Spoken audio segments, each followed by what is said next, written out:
दोस्तों नमस्कार। आज मैं आपके सामने मुगलों और मराठों के बीच लड़े गए 27 सालों के वीडियो के युद्ध का तीसरा अंतिम भाग लेकर आ गया हूं। दोस्तों पिछले वीडियो में मैंने अंत में आपसे बात की थी कि छत्रपति संभाजी को 11 मार्च 1689 में फांसी दी गई थी।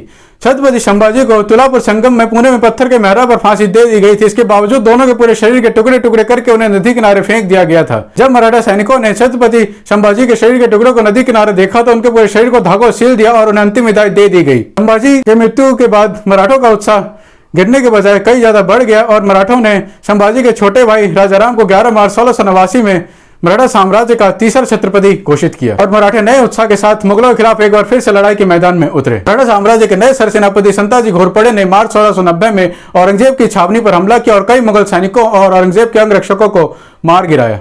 हालांकि औरंगजेब अभी छावनी से दूर था। मराठों ने काफी लंबे समय तक पनाला किले की भी रक्षा की, लेकिन बादशाह औरंगजेब ने पनाला किले को भी जीत ही लिया। छत्रपति राजाराम विशालगढ़ किले में था। जब इस बात की खबर बादशाह औरंगजेब के पास पहुंची तो औरंगजेब ने विशालगढ़ किले पर मुगल सैनिकों के साथ हमला कर दिया, लेकिन छत्रपति राजाराम ने मराठा मंत्रियों की सलाह पर मराठा साम्राज्य की राजधानी को तमिलनाडु के गिंगी किले में स्थानांतरित कर लिया। इसके बाद औरंगजेब राजाराम को नहीं पकड़ पाया, लेकिन औरंगजेब ने छोटी सी मुगल सेना को गिंगी किले की ओर रवाना किया। औरंगजेब की छोटी सेना को दो मराठा सरदारों धनाजी यादव और संताजी घोरपड़े ने बीच में ही खत्म कर दिया और दोनों मराठा सरदार बाकी मराठा सरदारों के साथ दक्कन में एक साथ आ गए। बाकी मराठा सरदारों के नाम है विठोजी चौहान, रघुजी भोसले और बावड़ेकर। और पांचों मराठा सरदारों ने एक साथ मिलकर एक बार फिर से मराठा सेना को एक साथ किया और दिसंबर 1691 में महाराष्ट्र राज्य के मावल में नई रणनीति तैयार की और प्रभावशाली ढंग से मुगलों को हराने की तैयारी की गई। मुगल बादशाह औरंगजेब ने सेनापति जुल्फिकार खान के नेतृत्व में फिर से एक बड़ी सेना गिंगी किले की ओर रवाना की।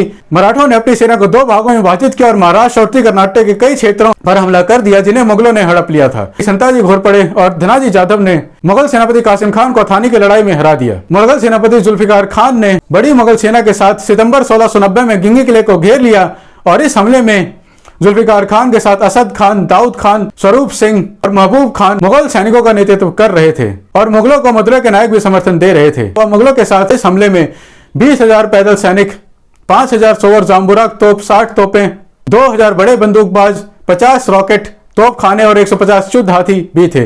तो दूसरी तरफ छत्रपति राजाराम के साथ रानी तारा, संताजी घोरपड़े, धनाजी यादव और रामचंद्र पंत अमात्य जैसे मराठा सेना अधिकारी 8,000 मराठा सैनिकों के साथ गिंगी किले का बचाव कर रहे थे। गिंगी किले की लड़ाई में पूरे 7 सालों तक चली लड़ाई में मुगल साम्राज्य के खिलाफ मराठों ने कड़ा मुकाबला किया, लेकिन अंत में गिंगी किला मुगलों के अधीन चला गया और छत्रपति राजाराम अपनी जान बचाकर गिंगी किले से भाग गया।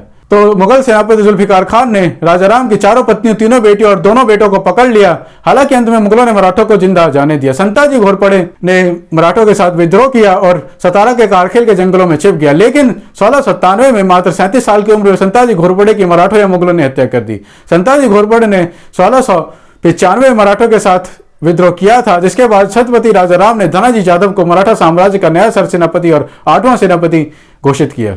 राजाराम ने मराठा सेना की टुकड़ियों को 3 भागों में विभाजित कर दिया और तीनों भागों का नेतृत्व धनाजी यादव, परशुराम टिम्बक और शंकर नारायण जैसे मराठा सेनाधिकारियों के हाथों में सौंप दिया गया। धनाजी यादव ने पंढरपुर में मुगलों को हराया, तो दूसरी तरफ मुगल सेनापति सरजा खान को मराठा सरदार शंकर नारायण ने हराया और तीसरी तरफ डेराव दाभाडे और धनाजी यादव की मराठा सेना ने नासिक और बगलान पर अधिकार कर लिया। दोनों महाराष्ट्र राज्य के ही शहर हैं। इसके अलावा महाराष्ट्र राज्य के नंदुरबार जिले में नेमोजी शिंदे और शंकर नारायण ने एक और बड़ी जीत हासिल की और मराठा साम्राज्य के फिर से उदय की शुरुआत की गई। औरंगजेब के पास मराठों की जीत की खबर पहुंची तो औरंगजेब बौखला गया और औरंगजेब ने एक बार फिर से बड़ी मुगल सेना सतारा और पनाला किलों को जीतने के लिए रवाना की। सतारा किले की रक्षा करना वो भी मराठा सेनापति प्रयागजी प्रभु कर रहे थे। प्रयागजी प्रभु ने पूरे 7 महीने तक सतारा किले की रक्षा की, लेकिन अप्रैल 1700 में प्रयागजी प्रभु ने मुगलों के सामने आत्मसमर्पण कर दिया।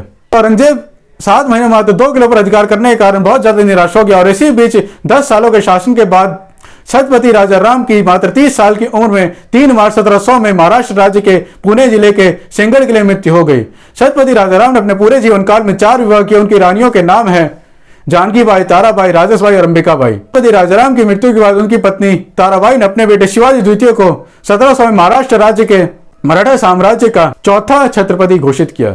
हालांकि रानी ताराबाई ने राज्य का पूरा कार्यभार खुद संभाला, क्योंकि शिवाजी द्वितीय से मात्र 4 साल के बालक थे। इसके बाद मुगल बादशाह औरंगजेब ने सतारा किले पर जीत के बाद दक्कन के पूरे क्षेत्र को पूरी तरह जीतने के लिए पूरी ताकत लगा दी।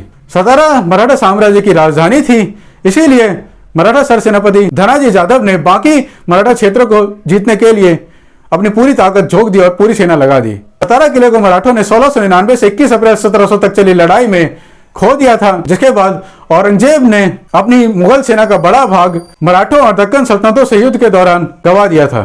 जिसका परिणाम यह हुआ कि मुगल सेनापति जुल्फिकार खान ने 1700 के अंत में औरंगजेब को दिल्ली वापस लौटने की सलाह दी, क्योंकि अब तो मुगल सेना में तनाव और थकान के साफ साफ लक्षण दिख रहे थे। मराठों ने हैदराबाद पर भी अधिकार कर लिया था और जुल्फिकार खान को मुगल साम्राज्य के लंबे शासन का नजदीक दिख रहा था, लेकिन औरंगजेब अभी हार मानने के लिए तैयार नहीं था और पूरे 3 सालों की कोशिशों के बाद औरंगजेब ने राजगढ़ और तोरण जैसे मुट्ठीभर किलों को मराठा सेनाधिकारियों को रिश्वत देकर हथिया लिया।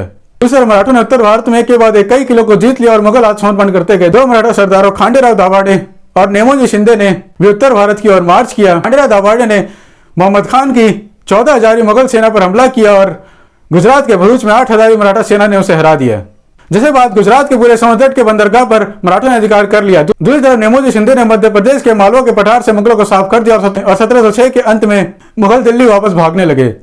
जिसका परिणाम यह हुआ कि औरंगजेब और मराठों के साथ शांति संधि पर बातचीत करने की सोचने लगा, लेकिन मराठों ने शांति पर बातचीत करने से मना कर दिया। जिसके बाद मराठा सेनापति धनाजी जादव ने शयादी पर्वत श्रृंखला के कई महत्वपूर्ण किलों को कुछ ही देर में जीत लिया। मराठा सरदार परशुराम टिम्बक ने भी पराली और राजधानी सतारा किले को वापस जीत लिया और अंत में शंकर नारायण ने भी सिंहगढ़ किले को जीत लिया। इसका परिणाम यह हुआ कि सेनापति धनाजी जादव ने औरंगजेब समेत भागती हुई मुगलिया सेना का पीछा किया और औरंगजेब के एक अंगरक्षक को पकड़ लिया और उसे हरा दिया। हालांकि औरंगजेब अपने एक सेनापति जुल्फिकार खान की मदद से जिंदा बचकर बुरहानपुर पहुंचने में कामयाब रहा, लेकिन 21 फरवरी 1707 में तेज बुखार के कारण 88 साल की उम्र में औरंगजेब की बुरहानपुर में मृत्यु हो गई और औरंगजेब का मराठों को हराकर पूरे भारत को जीतने का सपना ही रह गया। 1680 से 1707 तक चले 27 सालों के युद्ध का अंत मराठों की जीत पर हुआ और 27 सालों के युद्ध के दौरान मुगलों का काफी नुकसान हुआ का राजकोष लगभग खाली हो गया और इसके अलावा